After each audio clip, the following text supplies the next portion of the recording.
작년 7월 중국에선 태풍 네타팍의 영향으로 침수, 붕괴, 산사태 등이 일어나 무려 60만 명이 넘는 이재민이 발생했는데요.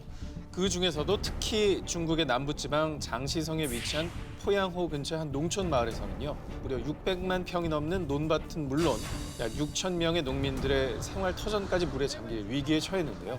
자, 그런데 이 대위기를 악물고 견디며 농민들의 생명과 재산까지 무사히 지켜낸 영웅들이 있었습니다.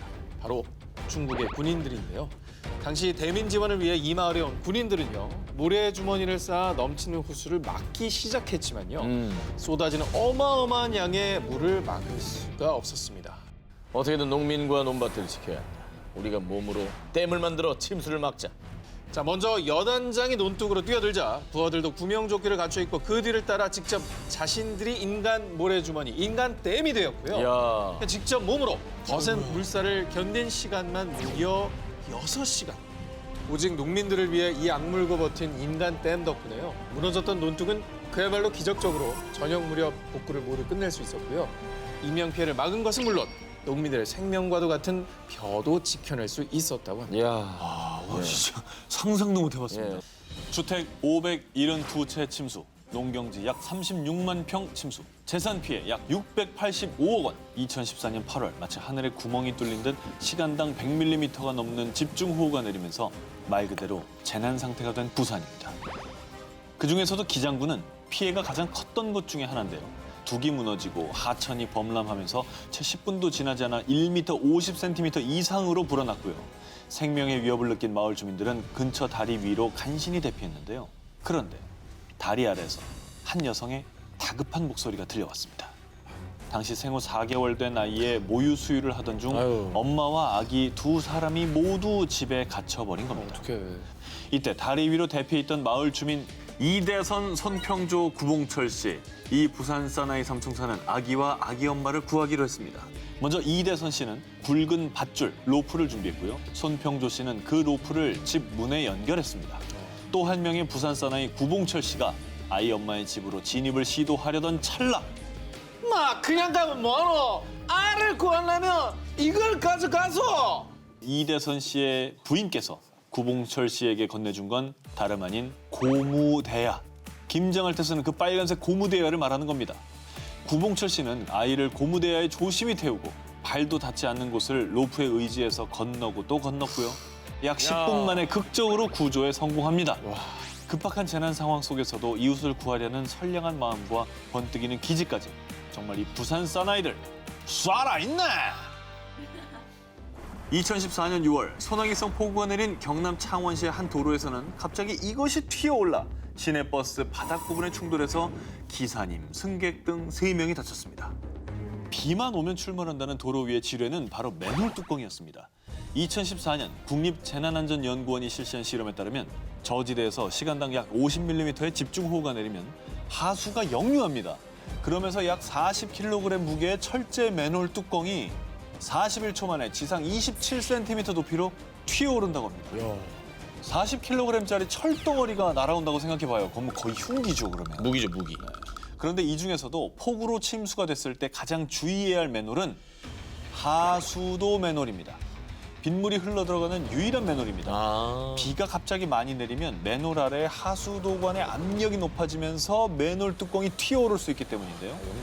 폭우가 내릴 때는 반드시 이 하수도 맨홀 근처는 피해서 걷도록 하시고요. 그리고 정말 중요한 꼭 기억하셔야 될 게 하나 더 있는데 맨홀의 위험 시그널입니다. 알 수 있어요, 폭발하기 전에. 맨홀 뚜껑에서 이 부글부글부글하고 기포가 올라오는 것을 목격하신다면 그 즉시 맨홀 주변을 피해서 대피해야 됩니다. 이 기포가 맨홀 폭발의 징조라고 합니다. 알아서 조심을 해야 된다는 게 좀 어불성설 같긴 하지만 바닥 같은 조심해야겠네요. 걸 잘 보고 걸으시는 것도. 예. 도움이 이왕은 밟지 마시고 네. 이왕이면 피해 가시고. 예. 2017년 4월 29일 미국 텍사스주에 불어닥친 강력한 토네이도. 당시 도로를 달리던 차 한 대가 빗길에 미끄러져 강물에서 전복되는 사고가 발생했는데요. 아이고 어떻게 해서 저렇게 됐대? 토네이도 힘이 어마어마하잖아요. 와 물이 지금 차오르고 있거든요. 불고 있죠. 저거 되게 위험한데. 문도 안 열릴 거야. 차에 타고 있던 사람들은 극한의 공포를 느끼며 탈출을 시도했지만 거센 물살 때문에 차 문이 열리지 않았고요. 꼼짝없이 침수된 차에 갇히고 말았는데요. 이대로 있다가는 자칫 끔찍한 참사가 발생할 수도 있는 상황. 그런데 이때 이봐요. 괜찮아요? 우리가 구해줄게요. 급박한 위기의 상황에서 구세주처럼 등장한 사람들.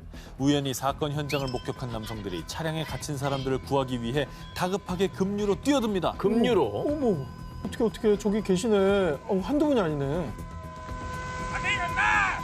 A sharp knife! Come on! Get your ass in the water! 본인도 떠내려갈 수 있는데. 그러니까 지금. 저 물이 금방 불어나고. 그래. 지금 저 성인 남성이 이겨내기 가는 걸 쉽지 않아. 힘들어하잖아요. 겨우 간다고요. 와. 그런데 이런 급박한 상황에서 구조 활동을 하던 시민들은 또 한 번 충격에 빠지고 마는데요. 또 뭐야? We got a baby! Call 911, baby! 어! 아이가 있다고? 아기가? 차량 뒷좌석 카시트에 4개월 된 남자아이와 18개월 된 여자아이가 있었던 겁니다. 그럼 묶여 있을 거네 또. 묶여있죠. 그렇지. 카시트니까. 이 어린 남매를 구하기 위해 시민들은 다시 한번 필사적으로 힘을 모았습니다. 절실한 마음이 만든 초인적인 힘 때문일까요? 시민들은 간신히 어린 두 남매를 구조하는 데 성공하는데요. 아우. 아 진짜 구했어? 나왔어. 지금 저거 맞죠? 빨간 분. 안고 지금. 있지 않습니까? 뒤에. 네, 빨간데 옷 입으신 분. 빨리 인공호흡 해야지. 아유. 아기가 살았어야 될 텐데요. 어떻게 됐습니까? 어떻게 있어요? 자, 안타깝게도 이 구조된 아이들의 숨소리는 금방이라도 끊어질 듯 너무나도 미약했습니다. 어떻게? 1분 1초가 긴박한 상황. 구급차가 도착하기까지 기다릴 시간이 없었습니다. 시민들은 이 작고 소중한 아이들을 살리기 위해 빠르게 심폐소생을 진행했고요. 그리고 그 결과 Y'all help me get 제발. her out! 울었다. 우와! 와, 웬일 영웅이네. 진짜 웬일이니. 진짜 다행이다. 아, 숨소리가 미약하다 그랬잖아요. 그냥 행인이었을 텐데 어떻게 보면. 그렇죠? 그렇게 시민들은 꺼져가던 생명을 살렸고요. 이후 구조된 아이들의 부모까지 가족 모두 병원으로 이송돼 치료를 받고 건강하게 퇴원했다고 합니다. 아유, 웃는 거 봐. 다행이다. 아유, 살았다. 다행이다. 건강하네. 세상이 각박하다. 사람 원래 악한 존재다. 이런 거 얘기 듣다가도 저런 거 보면 아니라고 생각 들어요. 희망은 있죠. 지난해 8월 중부 지역을 강타한 집중호우, 특히 충북 진천군에서는 시간당 최고 46mm의 폭우가 쏟아져 극심한 피해를 입었는데요. 농경지 188.2헥타르가 침수, 도로와 축사 역시 유실, 매몰되며 오리와 닭이 폐사하고 수많은 이재민이 발생했습니다. 당시 진천군은 수해 피해액이 94억 원에 달할 것으로 추측했습니다. 뭐 1년 농사 다 수포로 돌아갔죠. 그러게. 얼마나 힘드시겠습니까? 예. 1년을 쏟아부었는데. 또 살던 집도 숨어댔을 거예요. 이게 얼마나 황망했을까요? 극심한 피해에 어디서부터 복구를 해야 할지도 막막했던 그때 160명의 자원봉사자들이 진천군에 도착했습니다. 자원봉사자들은 충북 진천에서 한참 멀리 떨어진 강원도 강릉에서 왔는데요. 어려울 때 진천군의 도움을 많이 받았어요. 그 고마움이 항상 마음에 남아 있었습니다. 진천과 강릉의 인연은 2년 전으로 거슬러 올라갑니다. 2019년 4월 강원도를 집어삼킨 대형 산불. 피해 면적은 무려 1,757헥타르, 여의도 면적의 6배가 넘는 땅이 불바다가 됐고요. 당시 국가 재난 사태까지 선포될 만큼 화많은 강원도민의 터전을 잿더미로 만들었습니다. 그런데 말입니다. 강원도민들이 화재 피해로 시리에 빠져 있던 그때 진천 군민이 십시일반의 뜻을 모아 피해 복구에 도움을 주고자 200만 원 상당의 구호 물품을 보냈던 겁니다. 잘하다. 그리고 진천 군민들이 보낸 온정의 손길에 그동안 고마움을 간직하고 있던 강릉시 옥계면 주민들은요. 1년 뒤에 진천군의 수해 소식이 전해지자 피해 복구에 도움을 주고자 한달음에 달려왔던 건데요. 그렇게 강원도에서 온 자원봉사자들은 진천군의 수해 농가에서 침수된 농작물을 걷어냈고 엉망이 된 비닐하우스를 정리하고 두 팔을 걷어붙이고 진천 군민들을 도왔습니다. 강원도에서 온 자원봉사자들의 방문에 진천 군민들은 어려울 때 주고받는 도움이 얼마나 큰 힘이 되는지 느꼈습니다. 사실 우리나라 인심이 많이 떨어졌다. 이웃끼리 뭐 모르고 지낸다. 각박해졌다 이런 얘기 들리는데 훈훈한 소식 이렇게 전해지니까 제 기분도 너무 따뜻해지는 것 같네요. 2019년 9월 전 세계를 경악해 한 역대급 재앙, 호주 산불. 장장 6개월간 꺼지지 않은 화만은 서울 면적의 209배에 달하는 1260만 헥타르 이상의 산림을 잿더미로 만들었고요. 야생동물의 낙원이었던 호주 생태계를 파괴, 야생동물 10억 마리가 죽어나가고 급기야 호주의 코알라는 멸종 위기에 직면하는 사태에 이르렀습니다. 아, 진짜 상상이 되십니까? 서울의 209배예요? 끄는 게 저걸 불길을 잡는다는 게 상상도 안 돼요, 진짜. 어떻게 저걸 잡아야 되나. 호주 산불 당시 화재 현장에 투입된 사람들의 90%가 정식 소방대원이 아니었고요. 오로지 호주 산불을 진압하기 위해 무급을 자청하고 발벗고 나선 자원봉사자들이었습니다. 90%를 90%. 차지했다고요? 네. 거의 다네요. 거의다가. 불을 직접 끄는 데는 투입이 안 되고 좀 보조적인 역할을 하신 게 아닐까라는 그런 추측이 되는데요. 아닙니다. 호주 전역에 대규모 자원봉사 소방 서비스 조직이 있는데요. 일반인들이 전문 소방 교육을 받은 뒤에 화재 현장에서 소방대원으로 봉사하는 겁니다. 그래서 실제로 호주 산불 진압에 참여했던 20대 청년 다니엘 록스의 직업은 조경사였는데요. 하지만 지독한 화마와 싸우기 위해 생업도 포기하고 달려왔습니다. 호주 산불을 진압하기 위해 시드니에서 화재 현장인 뉴사우스웨일즈주까지 8시간 동안 차를 몰고 달려왔고요. 이야. 위험한 화재 현장에서 목숨 걸고 화마와 싸웠습니다. 이 밖에도 전 세계 각국에서 고통받는 호주를 돕기 위해 힘을 보탰습니다. 미국, 캐나다 등 다른 국가의 소방대원들이 호주 산불 현장에서 활약했고요. 전 세계 각국에서 기부 행렬도 이어졌습니다. 저 상황에 직면하면 그렇게 행동하기가 쉽지는 않잖아요. 그렇죠. 마음은 왜냐면 그래도. 내가 화상 입을 수도 있고 가스 마시면 내가 힘들어질 수도 그럼 있으니까. 내가 지식할 수도 있는데 대단하네. 대단한 거죠. 끔찍한 재난 앞에서 지역도 국경도 없이 하나가 된 사람들. 그들이 있었기에 희망의 씨앗이 피어날 수 있었습니다. 자, 그리고요. 재난 현장에서 자신의 한몸 희생의 사람들을 구한 동물 영웅이 네팔에도 있습니다. 지난 2017년 8월 남아시아 국가에서는요. 마치 하늘에 구멍이라도 뚫린 듯 무려 일주일이 넘게 폭우가 쏟아졌는데요. 특히 네팔, 인도, 방글라데시 등은 300mm 이상의 집중호우로 인해서 홍수와 산사태가 일어나서 무려 1,200여 명이 사망하고 4,100만 명 이상의 피해자가 발생했습니다. 아유 세상에 너무 많이. 정말 비가 온 것만으로. 네. 이 때문에 국민뿐만 아니라 네팔을 찾은 관광객들에게도 위기가 닥치게 됩니다. 네팔의 남부 치투안 지역의 사우라하 마을 부근에 있는 라프티 강이 그간 순식간에 범람하면서 약 600여 명의 관광객들의 발이 꽁꽁 묶이게 된 겁니다. 갑자기 강물이 불어나는 것처럼 무서운 게 없거든요. 그럼요. 그리고 그게 이제 호텔이랑 레스토랑을 덮치기 시작하니까 더 그런 건데 물이 계속 불어서 투숙객들의 공포도 점점 커지고 있던 그때 이들을 구하러 온 히어로가 있었으니 코끼리입니다. 12마리의 코끼리 구조되었습니다. 1분 1초가 시급한 상황에서 인명구조에 긴급 투입된 이 코끼리들이요. 정말이지 구조요원으로서의 사명감이 있는 듯이 차오르는 강물에도 겁내지 않았고요. 차분하게 3-4명의 사람을 등에 태우며 안전한 장소로 이동, 신속한 구조 작업을 펼쳤습니다. 소름 돋는다. 무릎을 꿇었어. 사람도 다. 야, 소름 돋아, 소름 돋아. 어머머. 아니, 근데 궁금한 게 네. 어디에서 온 코끼리들인지. 아, 그쵸. 궁금하시죠? 그거 궁금해요. 사실은 이 흙탕물을 가르며 인명구조에 나선 코끼리 구조대 정체가요. 인근에 있는 치투안 국립공원 소속으로요. 관광객들을 태우고 사파리 투어를 하는 코끼리들이었다고 합니다. 이제 이해가 좀 되시나요? 이게 좀 사람한테 좀 익숙했던 거구나. 그렇죠. 태우는 것도 익숙하고. 네. 완전 야생이 네. 아니었구나. 그동안 태풍이 온다는 소식을 들 때마다 우리 집 유리창 깨지지 않게 지킨다며 초록색 테이프를 창문에 커다랗게 X자로 붙여놨던 분들 많으시죠? 그런데 이 방법이 썩 효과가 있진 않다고 합니다.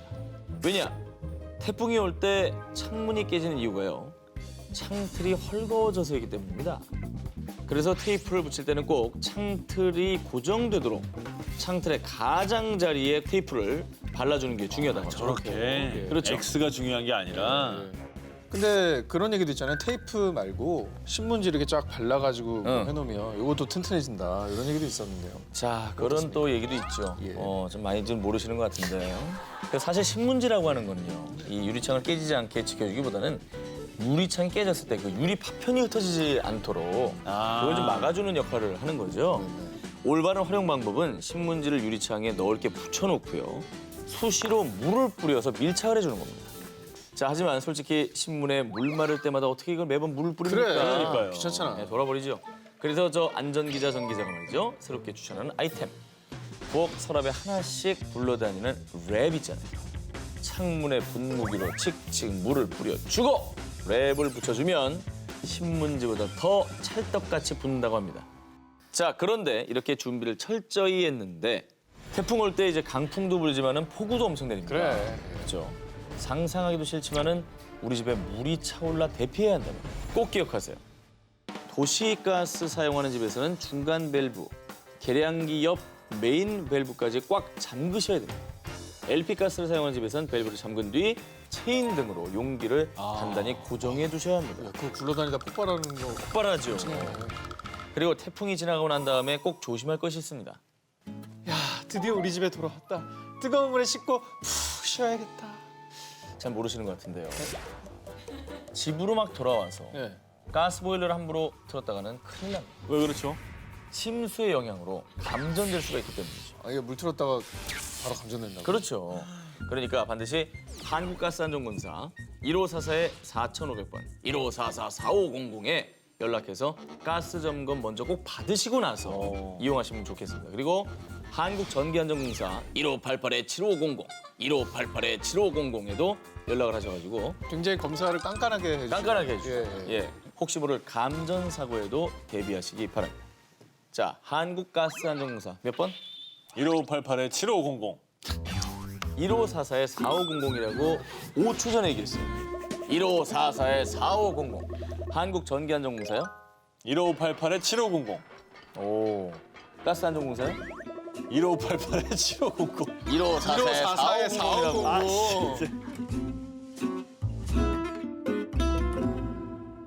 아, 가족을 살리는 재난 대비 19. 우리에게 언제든 닥칠 수 있는 모든 자연재해 극복 방법을 알아보고 있습니다. 자, 그러면 프리아 19 오늘의 1위 특종 후보를 만나보겠습니다. 고립됐을 때 나를 구하는 음식. 특명, 인류 최후의 날을 대비하라. 자, 1위 후보 기사 전해드립니다. 재난으로 인한 고립, 아직 남의 일 같으십니까? 아무 준비 없이 갑자기 고립됐을 때 난 뭘 먹으면 어떻게 생존할 수 있을 것인가? 모든 해답은 이미 여러분의 부엌 선반 속에 있다고 말이죠. 부엌 선반? 우리 집 부엌 선반 속에 뭐가 있죠? 자, 뭐가 있을까요? 아니, 모든 집안의 선반에 다 있습니까? 다 있다고요?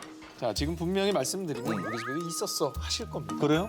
지진이 났다, 태풍이 온다 이런 소식이 들릴 때마다 제일 먼저 마트에서 동나는 식품은 라면입니다. 라면 있죠. 사실 라면은 좋은 비상식량은 아니라고 합니다.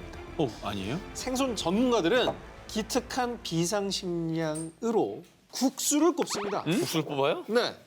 국수를 뽑네. 아니, 이렇게. 누가 자. 스타로 국수를 뽑는데요. 태풍도 다 지나갈 거야. 자, 국수를 뽑네. 뽑는 게 아니라 네. 생존 전문가들 국수를 꼽습니다.